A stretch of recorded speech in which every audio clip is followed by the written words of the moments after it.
অন্যদিকে নজর রাখবো টাকা উদ্ধার তদন্তে এবার প্যানেল গঠন। বিচারপতি বর্মার বাড়িতে টাকা উদ্ধারের তদন্ত, আর সেই তদন্তে 3 সদস্যের প্যানেল গঠন করা হয়েছে।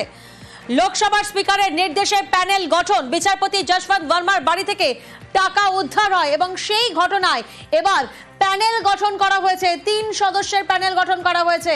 লোকসভার স্পিকারের নির্দেশে এই প্যানেল গঠন।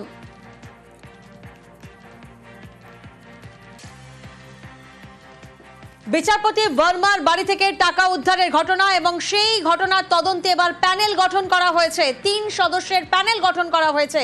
বিচারপতি যশবন্ত বর্মার বাড়ি থেকে টাকা উদ্ধার হয়। লোকসভার স্পিকারের নির্দেশে এই প্যানেল গঠন করা হয়েছে। মৈত্রের প্রতিনিধি আমাদের সঙ্গে রয়েছেন।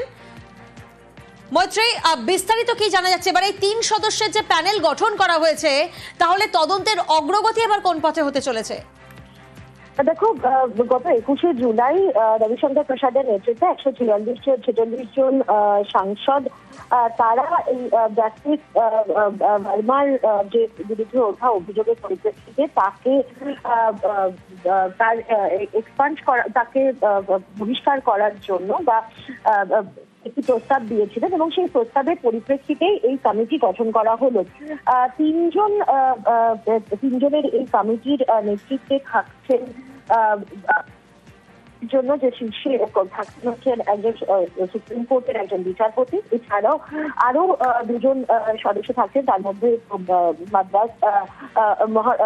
মাদ্রাজ হাইকোর্টের বিচারপতি থাকছেন এবং একাধিক এবং থাকছেন আইনজীবীরাও। ফলে এরা গোটা বিষয়টি সমস্ত রেকমেন্ডেশন এবং জাতীয় সুপ্রিম কোর্টের তরফ থেকে তাদের ইন্টারনাল কমিটির রিপোর্ট তারা তাদের চূড়ান্ত রিপোর্ট তারা দেবেন এবং সেই অনুযায়ী পরবর্তী। ধন্যবাদ মৈত্রী।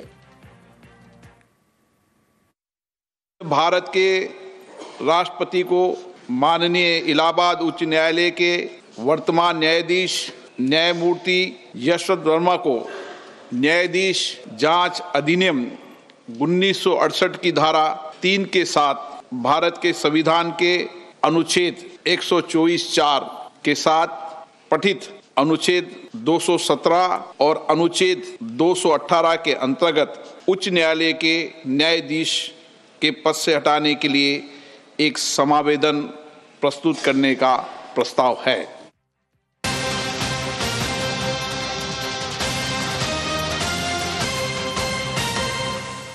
অন্যদিকে ঘাটালের পর ইন্দো ভুটানেও না, ইন্দো ভুটান রিভার কমিশনে না, কমিশন তৈরি না করার সিদ্ধান্ত কেন্দ্রের। প্রতিনিধি আবির আমাদের সঙ্গে রয়েছেন। আবির, এই ইন্দো ভুটান রিভার কমিশন কতটা প্রয়োজন আমাদের রাজ্যের জন্য? দেখো, উত্তরবঙ্গের জন্য তো ভীষণ প্রয়োজন। তার কারণ 70 থেকে 72টি নদী রয়েছে এবং যেভাবে ক্রমাগত ভুটান পাহাড় থেকে নেমে আসা জল প্রত্যেক বছর ডুয়ার্সের বিস্তীর্ণ অংশ, বিশেষ করে আলিপুরদুয়ার, জলপাইগুড়ি এবং কোচবিহারের একটা অংশকেও তার জনপদকে নষ্ট করছে। রাস্তা, মানুষের বাসস্থান, কৃষি জমি, তাতে বিস্তর অসুবিধার মধ্যে পড়তে হয়। আমরা জানি যে এই নিয়ে বিধানসভাতে আলোচনা হয়েছিল, প্রস্তাব পাস হয়েছিল এবং সেক্ষেত্রে দাঁড়িয়ে হচ্ছে শাসক বিরোধী উভয় পক্ষের বিধায়করাও কেন রিভার কমিশন তৈরি করা দরকার তা নিয়ে তারা সম্মতিও জানিয়েছিল। কিন্তু আজকে সরাসরি একেবারে কেন্দ্রের তরফ থেকে বলে দেওয়া হলো হচ্ছে না। তারা বলছেন যে এই মুহূর্তে রিভার কমিশন তারা তৈরি করবেন না, তাদের যে এক্সপার্ট কমিটি রয়েছে তারাই গোটা বিষয়গুলিকে দেখে নেবেন। কিন্তু এর ফলে প্রথমত হচ্ছে নিয়ন্ত্রণ করা সম্ভব নয়, 2 হচ্ছে যে পরিমাণ জল নেমে আসে সেগুলিকে কোথাও আটকানো সম্ভব হবে না, এবং যেটা রাজ্য বারবার করে রেন সিস্টেম বসানো সেই কাজও আটকে গেল কমিশন না হওয়ার ফলে।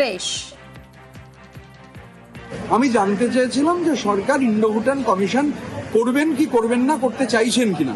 পরিষ্কার, মানে যে ঔদ্ধত্যের সঙ্গে জবাব দিয়ে দেওয়া হয়েছে এক কথায় না, কোনো প্ল্যানিংই নেই করা। নির্বাচিত মুখ্যমন্ত্রী বারবার দাবি করছেন, চিঠি লিখছেন প্রধানমন্ত্রীকে, বিধানসভার রেজলিউশন করছে, সরকারের কোনো হেলদোল নেই। ওই যে জায়গাগুলো, কিন্তু বিজেপির এমএলএ বেশি।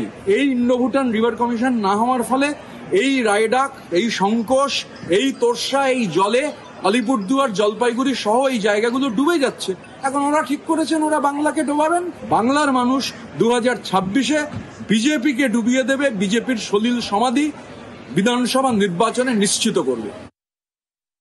আমরাও এটা চাই যে যদি ইন্দো ভুটান যদি রিভার কমিশন হয় তাহলে সকলেরই লাভ হবে। শুধু একটা মাইলেজ পাওয়ার জন্য, ভোটের রাজনীতি করার জন্য তারা সবসময় যখনই বর্ষার সময় আসে তখন এটা মনে পড়ে যে না ইন্ডো ভুটান নদীর কমিশন হওয়া উচিত।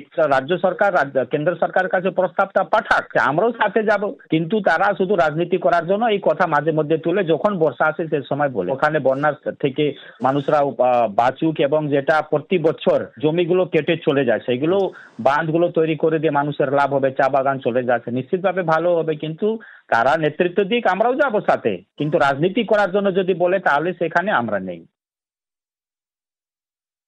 বিশেষ করে এখন এই বর্ষাকালে উত্তরবঙ্গের যে অবস্থা, চারিদিক ভেসে যাচ্ছে, গরিব মানুষের বাড়ি ঘর সব ভেসে চলে গেছে এবং এই রিভার কমিশনটা হওয়া অত্যন্ত প্রয়োজন ছিল। মাননীয় মুখ্যমন্ত্রী তিনিও বলেছেন যে ইন্দো ভুটান রিভার কমিশন, যেটা অনেকগুলো রিভার কমিশন আছে, এটা নিয়ে একটা আলোচনা করে কেন্দ্র সরকারের চিন্তা ভাবনা করা উচিত ছিল। কারণ ওদের জল এসে পশ্চিমবঙ্গে ভাসিয়ে দিয়ে যাচ্ছে, এটা প্রতিরোধ করার মতো কোনো ব্যবস্থা অবশ্যই করা উচিত ছিল এবং আমার মনে হয় কেন্দ্র সরকার এটা পুনর্বিবেচনা করার দরকার আছে।